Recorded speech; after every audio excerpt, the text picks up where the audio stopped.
Hey Mason, hey Theo, I'm going to read, and hey everybody else, Alistair Underwater. And this is at Croydon train station. Oh look, there's a bus. Where is it? And this is where we used to eat dumplings. Yeah, I'm going to turn it round. This is where we used to go on the train. That's pretty cool. Anyway, there's lots of people here. We might hear a train. I don't know. Alistair Underwater by Marilyn Sadler, illustrated by Roger Bollen. I love this book. Alistair Grittle lived a quiet life of an ordinary schoolboy.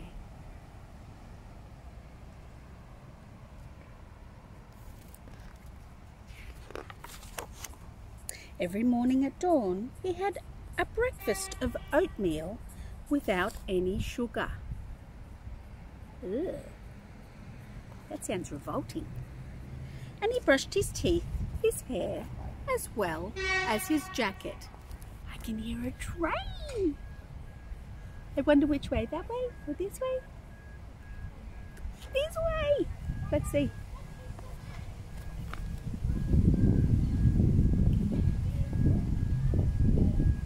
People are running. Run! Can you see it? There it is. Anyway, it's not very good for the story. And then he went to school and he reminded his teacher to collect the homework. Oh, they don't look very happy about that. Student of the week, Alistair Grittle, Alistair Grittle, Alistair Grittle. In the evening, Alistair worked with his chemistry set in the basement. His parents never heard a sound from him, unless, of course, there was an explosion. There goes the train! You just want to see the train. There it goes.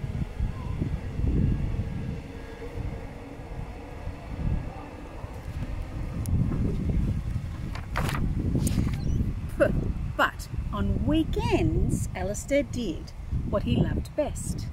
He collected duckweed and algae from the small pond behind his house. Ooh, a bus!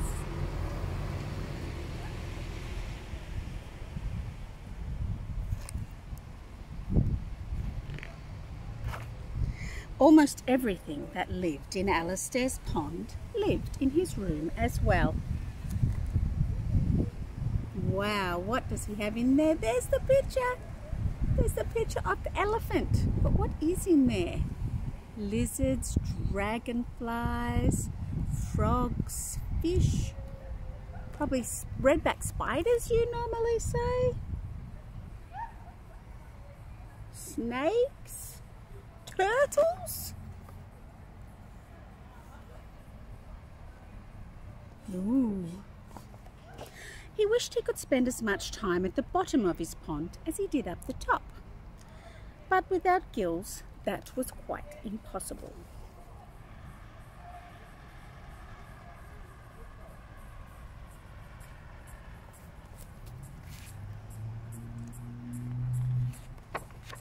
So, one day, Alistair made a submarine.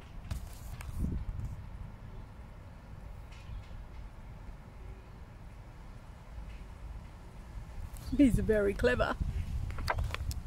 The submarine opened up a whole new world to Alistair. For the first time, he could add flatworms and leeches to his pond collection. Sometimes he forgot about the world above the water, and he had to be reminded. Bedtime.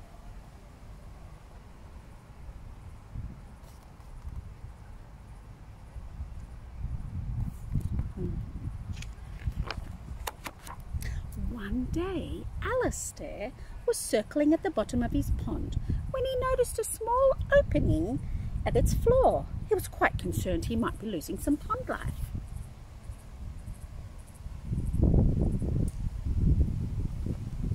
So he put his submarine into gear and headed down through the tunnel.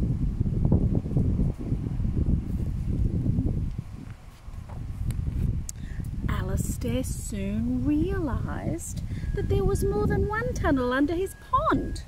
In fact, there were hundreds of tunnels going in all directions.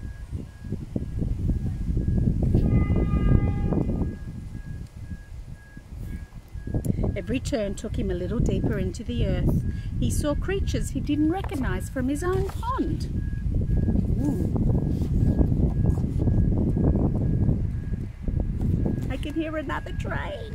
I can't even see, it's so windy.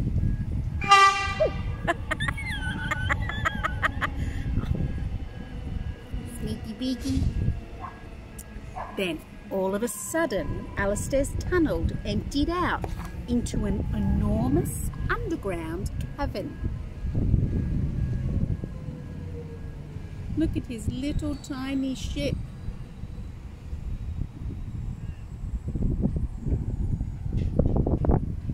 That's huge, huge! Alistair parked his submarine by the side of a rock and got out to take a water sample. He was about to unstop his test tube when he thought he heard a noise. Alistair turned around just in time to see some frog people disappear behind a rock.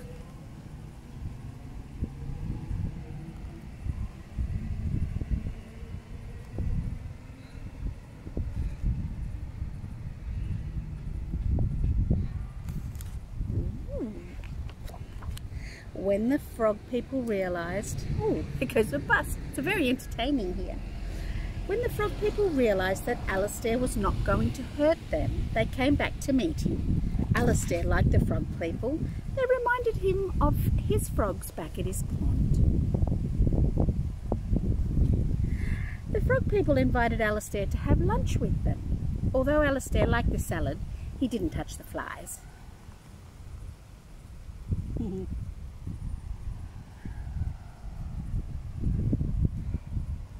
They must be having flies on their salad. Ew.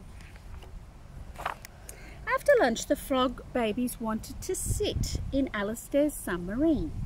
Alistair made them promise not to touch anything. No, don't you touch anything.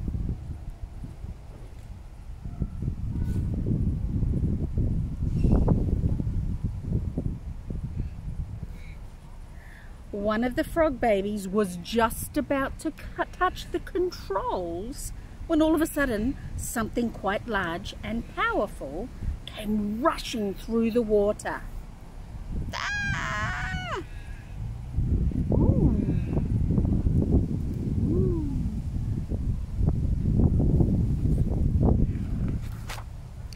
Alistair and the frog babies were sent flying through the air. So where are they? Bonk, boop. Geez Louise, that's huge. That's massive. It was then that the frog people told Alistair about the goose. No, baby. Oh, my baby. Look at the goose. Get out of my pond. The goose had been terrifying the frog people for many, many years. Because of the goose, the frog people couldn't even swim in the water.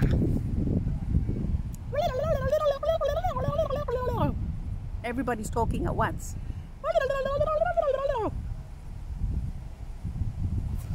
Wow, they look very upset. Alistair wanted to help the frog people, but he didn't know what to do. Then he had an idea.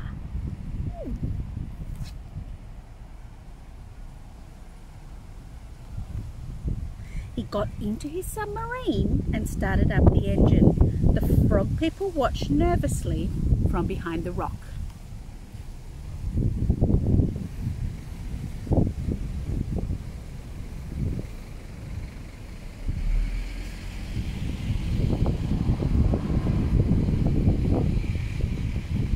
so funny doing this outside. Alistair waited until he saw the goose coming.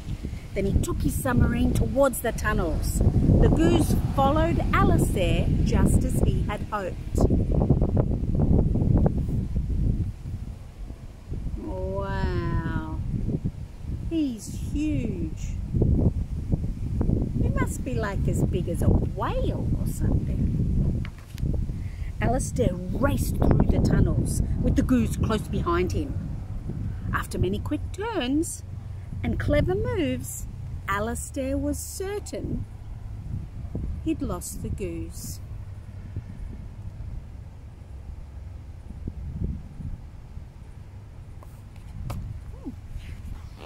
He's a clever boy.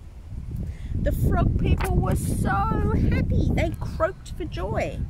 It was the first time they'd be able to swim in a stream for a very long time. It was the first time the frog babies had ever swam before.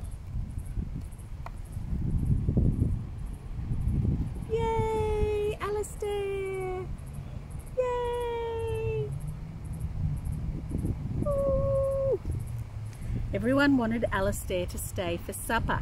Ooh, a bus, 2 buses. But Alistair was anxious to get back to his own pond, so he said goodbye.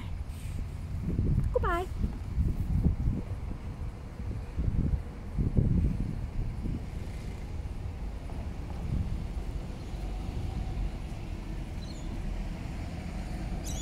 Where are those people? Bye, Alistair, bye. Such a big book. Alistair thought about the frog people all the way home. He was so pleased he'd been able to help.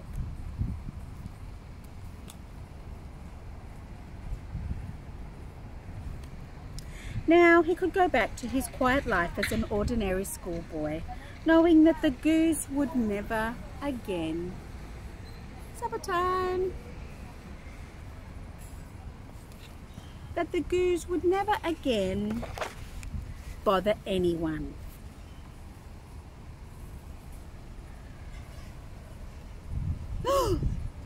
Oh my goodness!